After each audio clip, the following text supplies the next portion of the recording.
Assalamualaikum warahmatullahi wabarakatuh. Selamat pagi, siang, sore, dan malam.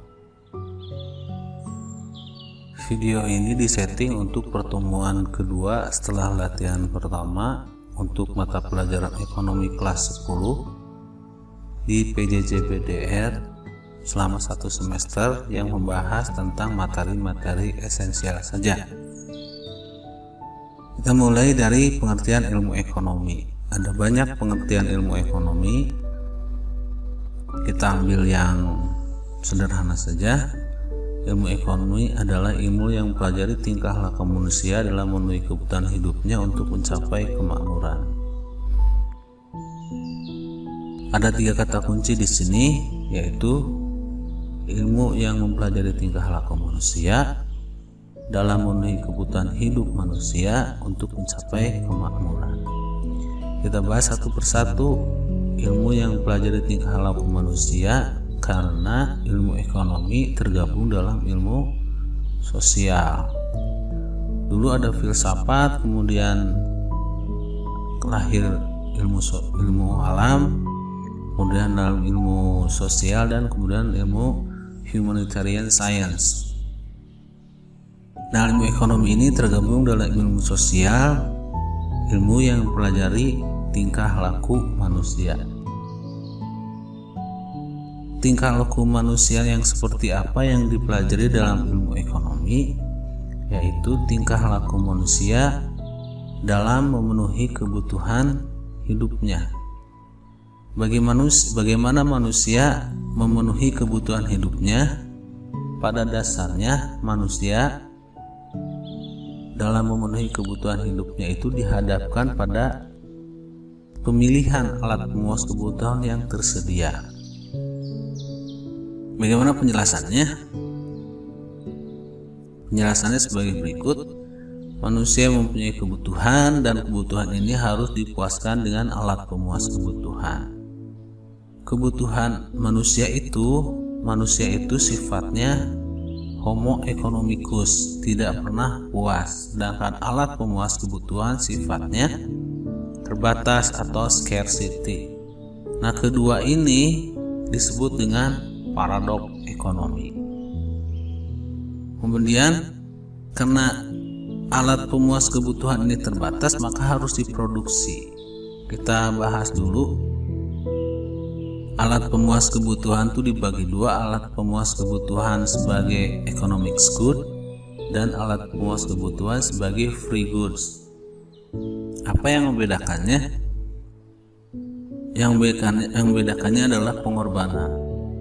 Free goods tidak memerlukan pengorbanan untuk mendapatkannya, sedangkan economic good memerlukan pengorbanan untuk mendapatkannya. Yang kita bahas adalah economic good.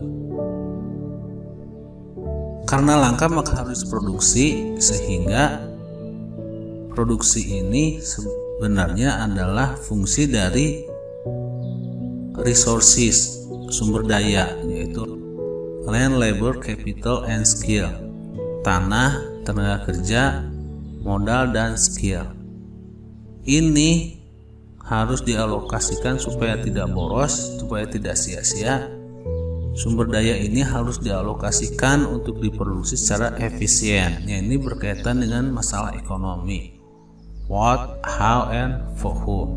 Di satu sisi. Di sisi lain, kebutuhan manusia yang sifat dasar manusianya tidak pernah puas, maka perilaku manusia itu harus didasarkan pada prinsip ekonomi. Prinsip ekonomi itu pada dasarnya adalah perbandingan antara pengorbanan dan hasil. Jadi, prinsip ekonomi adalah dengan pengorbanan tertentu untuk mendapatkan hasil yang sebesar-besarnya, atau dengan pengorbanan sekecil-kecilnya untuk mendapatkan hasil yang tertentu. Nah, tindakan yang didasarkan pada prinsip ekonomi disebut tindakan ekonomi atau tindakan yang rasional. Tindakan ekonomi ini mendasari pemilihan pada alat pemuas kebutuhan manusia yang tersedia ketika manusia memenuhi kebutuhan hidupnya. Kata kunci yang ketiga adalah untuk capai kemakmuran. Kemakmuran ini bisa dilihat dari dua sisi kuantitatif dan sisi kualitatif. Sisi kuantitatif, jumlah, itu suatu keadaan di mana kebutuhan itu relatif dapat dipenuhi baik jumlah maupun jenisnya. Sedangkan dari kualitatif adalah tingkat kepuasan yang tinggi terhadap alat pemuas kebutuhan. Dalam ilmu ekonomi, kepuasan ini bisa diukur. Satuan ukurnya adalah util.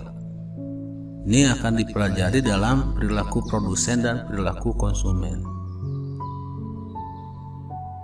Suatu benda bisa memenuhi kepuasan manusia itu karena mempunyai kegunaan. Kegunaan ini setidaknya ada 5. Ada elemen, ada kegunaan dasar, ada form, ada kegunaan bentuk. Dia berguna karena berubah bentuknya. Kemudian ada time, dia berubah karena waktunya. Ada services, dia berguna karena servicesnya. Kemudian ada ownership, kepemilikan. Semuanya ini akan berguna kalau dimiliki. Kita akan ke apa saja yang akan secara garis besar yang akan dipelajari dalam satu semester. Ada masalah kebutuhan. Kebutuhan dibagi menurut intensitas, sifat, waktu, dan subjeknya. Menurut intensitas ada primer, sekunder, dan tersier. Ini yang utama, ini yang berikutnya, ini yang mewah. Kemudian berdasarkan sifatnya ada jasmani dan rohani. Menurut waktu, yang akan datang dan sekarang. Menurut subjek, individu dan kelompoknya. Kemudian benda itu dibagi. Tadi cara mendapatkannya ada free goods, ada economic goods, sudah dibahas di atas. Kemudian berhubungan dengan benda lainnya, ada yang benda substitusi, ada yang menggantikan, ada benda komplementer yang melengkapi. Kemudian kita juga akan belajar tentang masalah kelangkaan. Kelangkaan ini pada dasarnya berkaitan dengan sumber daya, resources. Sumber daya itu ada sumber daya alam, natural resources, ada sumber daya manusia, human resources atau manpower, ada sumber daya modal atau capital, terus ada sumber daya entrepreneurship atau skill. Kita masalah ekonomi tadi sudah dibahas sedikit. Masalah ekonomi itu ada what to produce, how to produce, dan for whom to produce. Kita ke biaya, kita juga akan mempelajari biaya kesempatan. Ada istilah biaya kesempatan, ada biaya ekonomi, ada biaya akuntansi, ada production possibility frontier atau PDF. Nah, biaya peluang itu sesungguhnya diakibatkan karena pemilihan atas 2 atau lebih pilihan.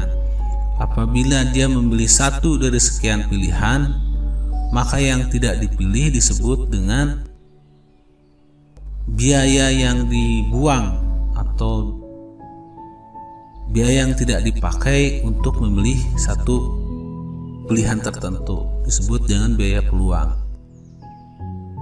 Biaya ekonomi itu biaya yang harus dikeluarkan karena aktivitas ekonomi dalam perekonomian. Biaya akuntansi, biaya yang dikeluarkan berdasarkan pada catatan-catatan akuntansi. Nah, masalah sistem, kita juga akan belajar sistem ekonomi. Pada prinsipnya ada sistem ekonomi pasar, komando, campuran, dan Pancasila. Kita akan bahas apa bedanya campuran dan Pancasila. Kita ke kelangkaan mulai agak detail sedikit. Kelangkaan itu pada dasarnya berkenaan dengan sumber daya. Ada natural resources, sumber daya alam, ada capital resources, ada human resources, satu lagi ada skill. Skill ini human resources yang dikasih modal, dikasih pendidikan sehingga menjadi skill. kita harus bedakan antara sumber daya manusia dengan faktor produksi. Sumber daya manusia sumber daya itu ada sumber daya alam, ada sumber daya modal, capital, ada sumber daya manusia. Nah, sumber daya ini kalau dieksploitir, natural resources jadi tanah, jadi land, itu faktor produksinya. Nah, ini jadi land. Kemudian human resources itu jadi labor, ada salesman, ada fireman dan macam-macam. Kemudian capital resources ini berupa benda-benda modal. Kemudian satu lagi skill itu human resources yang berpendidikan. Jadi beda antara sumber daya manusia dengan faktor produksi. Yang dibahas tadi, nah labor ini kalau dia teredukasi, tertraining, paid well, bagus jalannya, jadi entrepreneurship, jadi skill. Ke masalah ekonomi pada dasarnya ada 3: what to produce, how to produce, and for whom to produce. Ini menurut Paul Asamuelson. Kenapa ini harus diperhatikan? Karena supaya benda yang diproduksi yang alokasinya harus efisien tadi tidak sia-sia. Jadi kalau kita produksi, benda itu benar-benar dipakai. Jadi benda apa yang harus diproduksi didasarkan pada kebutuhan. Dan how to produce didasarkan pada teknologi.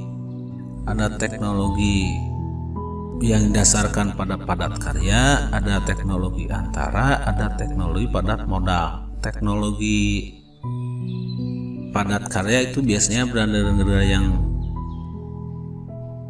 membutuhkan tenaga kerja yang banyak, negara-negara yang tidak berkembang. Kemudian teknologi antara itu perpaduan antara teknologi padat karya dan padat modal. Itu di negara yang berkembang. Di negara yang kaya biasanya teknologi yang memerlukan yang dipakai banyak kapital modalnya. Kemudian for whom, untuk siapa barang itu diproduksi. Karena barang yang baik itu definisinya banyak. Tidak semua barang mahal tahan lama itu baik menurut orang-orang tertentu. Ada yang membutuhkan barang baik itu ada kualitas 1, ada kualitas 2, ada kualitas 3. Kualitas 1 untuk orang yang membutuhkan benar-benar good quality, kualitas 2 menengah, kualitas 3 yang untuk ekonomi yang menengah ke bawah. Kurang lebih seperti itu. Nah, biaya kesempatan tadi sudah dibahas, ini biaya kesempatan sudah dibahas, ini berkenaan dengan PDF Product Possibility Frontier. Ini juga berkenaan sama biaya peluang. Saya begini, apabila satu negara itu mempunyai modal, kalau dibuat boneka kayu, maka semuanya sebanyak 200.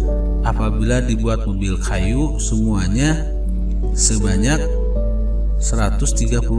Mana yang dipilih? Maka yang dipilih adalah kombinasinya. Kombinasi mana yang mungkin adalah kombinasi B dan kombinasi C.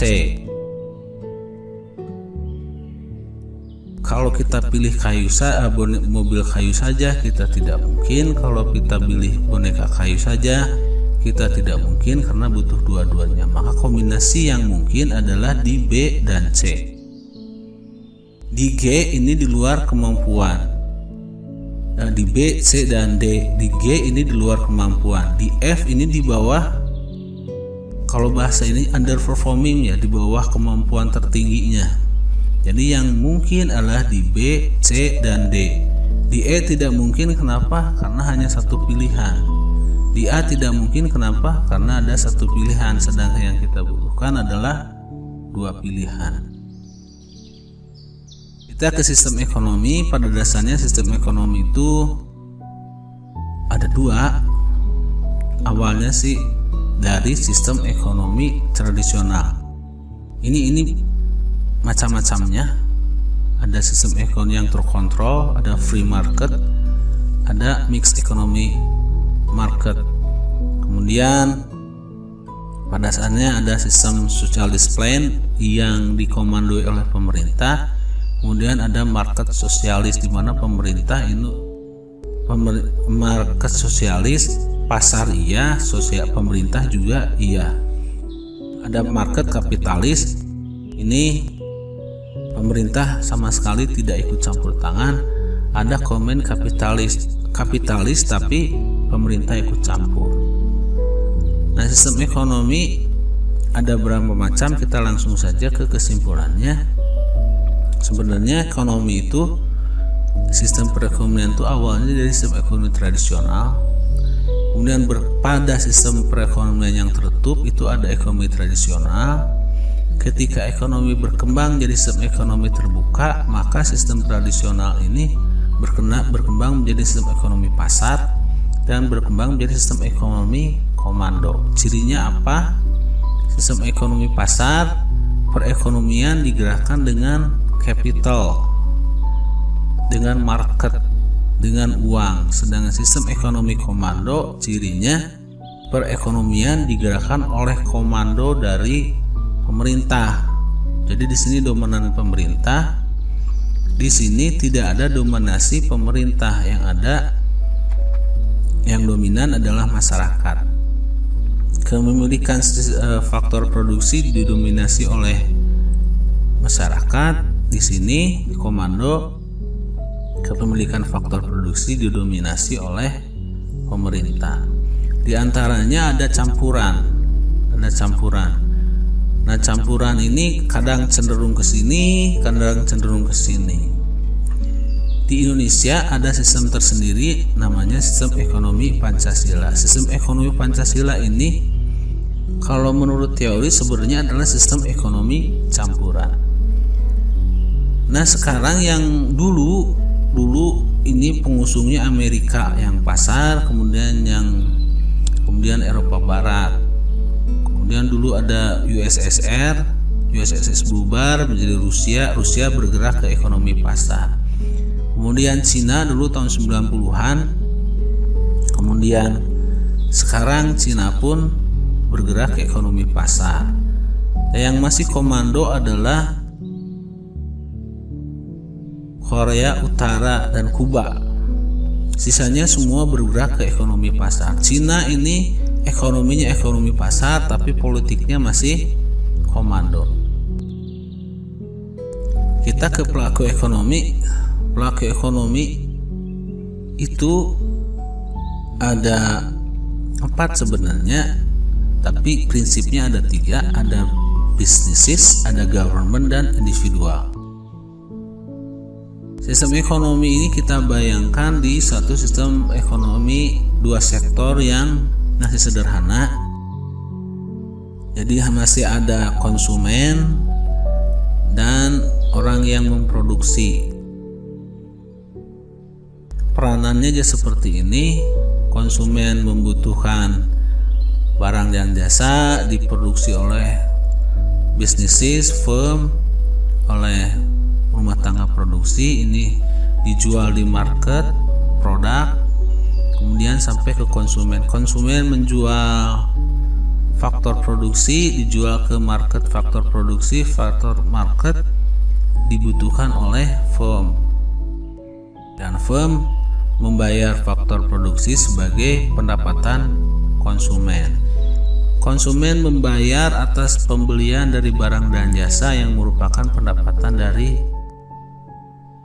produsen atau firm atau businesses. Ini yang 2 faktor belum ada pemerintah, 2 sektor belum ada pemerintah. Yang ada 3 sektor ekonomi sudah mulai berkembang di mana ada pemerintah. Sama pada dasarnya, cuma pemerintah sekarang berperan sebagai regulator atau pengatur dan pembuat produk-produk dan jasa-jasa publik untuk kepentingan masyarakat banyak. Kemudian ekonomi berkembang sehingga pelaku ekonomi menjadi 4 macam atau jadi 4 sektor. ada sektor household, rumah tangga konsumen, ada sektor businesses atau firms, ada sektor government atau pemerintah, the rest of the world atau masyarakat luar negeri. Sama prosesnya seperti tadi, cuma kalau di masyarakat luar negeri ada import, ada ekspor. Kita ke kesimpulan saja. Ini ada businesses, sama ada household, ada foreign exchange, masyarakat luar negeri, ada government. Government bertindak sebagai regulator. Dia membutuhkan barang-barang dan jasa-jasa publik. Untuk itu dia membutuhkan sumber daya manusia. Satu, dia membutuhkan sumber daya manusia. Ini alur sumber daya manusia dan pajak. Kemudian ini bayarannya dari sumber daya manusia tadi. Kemudian untuk menjalankan jasa publik, pemerintah itu membutuhkan barang modal, dapatnya dari businesses, nomor 5. Kemudian ini belanja dari pemerintahnya, government purchases. Nomor 3, nomor 7 ini sama saja. Household membutuhkan barang dan jasa, dipenuhi oleh businesses, barang dan jasanya. Ini pengeluaran konsumsinya, ini barang dan jasanya. Kemudian ini adalah pengeluaran atau penjualan faktor produksi, dan ini balas jasa atas faktor produksi. Faktor produksi yang dijual ini adalah land, labor, capital, and skill. Yang dibayar oleh businesses adalah rent, wage and salary, interest, dan profit. Nah, ini yang ininya tadi sama saja. Ini cuma penjelasannya saja. Kemudian kita karena kita membahas tentang pelaku ekonomi, kita membahas tentang kebutuhan ekonomi, kebutuhan, kita akan fokus di satu sektor, yaitu sektor rumah tangga konsumsi. Maka kita belajar tentang perencanaan anggaran keuangan keluarga. Kita belajar tentang ini household, bagaimana kita merencanakan perencanaan keuangan keluarga. Ada banyak macamnya. Ada anggaran pendapatan belanja keluarga, ada dihitung pendapatannya begini, gaji suami digabung, ada yang per bulan, ada kayak ini, ada yang per bulan, ada yang per minggu, ada yang per tahun, ada yang per bulan monthly, ada weekly per minggu, ada annually, ada per tahun. Ada macam-macam caranya, pengeluaran juga macam-macam. Kita ambil yang paling sederhana saja, seperti ini patokannya. Kalau kita punya pendapatan berapapun rupiahnya, diambil 100%, dianggap sebagai 100%, maka pengeluaran untuk segala macam kebutuhan maksimal 40%. Kita ambil tabungan 10%. Kemudian investasi 10%. Investasi ini kalau mau 10%, itu sebaiknya setelah 3 kali besarnya tabungan, baru kita ke investasi. Kemudian hutang 30%, cicilannya dari besar pendapatan. Kemudian ada emergency. Emergency itu apa? Untuk kegiatan yang mendadak. Ini dialokasikan sebesar 5%. Titik aman dari emergency ini, darurat, biaya darurat adalah 1 kali gaji, 1 kali pendapatan untuk 1 orang. Dicicil, misalnya kalau gajinya 5 juta, dicicil 5% sampai 5 juta, baru titik aman. Ada di titik aman untuk 1 orang. Apabila di dalam keluarga itu ada 3 orang, maka titik amannya adalah 15 juta, dicicil 5% setiap bulannya. Paling minimal 5% setiap bulannya. Kemudian digunakan untuk sakit dan kegiatan mendadak. Kemudian 5% untuk sosial. Untuk sosial ini digunakan untuk kegiatan sosial. Ada lebaran, kurban, kunjungan keluarga, infak, sedekah, liburan, zakat, dan lain sebagainya. Ini 5%. Nah, sebagai contoh sebagai berikut, pendapatan itu 100%-nya itu 5 juta, maka pengeluaran sebanyak-banyaknya adalah 2 juta. Kemudian tabungan ini 500.000. Kemudian investasi 500.000. Kalau mau investasi sebesar 500.000, ini harus 3 kali tabungan dulu. Jadi tabungan minimal ada 1,5 juta, yang 2 jutanya masuk ke sini, ke investasi. Jadi 2.500.000-nya ke sini, di sini ada 1,5 juta. Hutang 13% dari cicilan 150.000, 1,5 juta dari 5 juta cicilan per bulan. Kemudian emergensi 5% sebesar 250.000 per bulannya. Kemudian dana sosial 250.000 per bulannya. Kalau dijumlah ini semua pengeluaran adalah 5 juta dan pendapatan kalau dijumlah ini 5 juta. Jadi balance tiap bulannya 0. Semuanya teralokasikan. Tabungan ini sebenarnya kalau kita sudah agak aman tabungannya, ada juga tabungan yang di rumah minimal 10% dari jumlah yang ada untuk kebutuhan cadangan. Sebenarnya tapi ini aja dulu. Nah, tugasnya silahkan dibuat anggaran pendapatan rumah tangga, budget lainnya untuk keluarga masing-masing, didiskusikan sama ayah ibunya, kurang lebih seperti ini pendapatannya, termasuk pendapatan ayah, pendapatan ibu, tunjangan dan lain sebagainya dimasukkan ke pendapatan sini, dialokasikan sebesar ini. Silahkan berapa jumlahnya, kemudian nanti ditugaskan setelah pertemuan kedua kurang lebih, atau nanti diberitahu selanjutnya instruksinya. Sekian saja sekilas tentang apa yang harus kita akan dipelajari dalam semester pertama dalam PJJ BDR. Assalamualaikum warahmatullahi wabarakatuh. Selamat pagi, siang, sore, dan malam.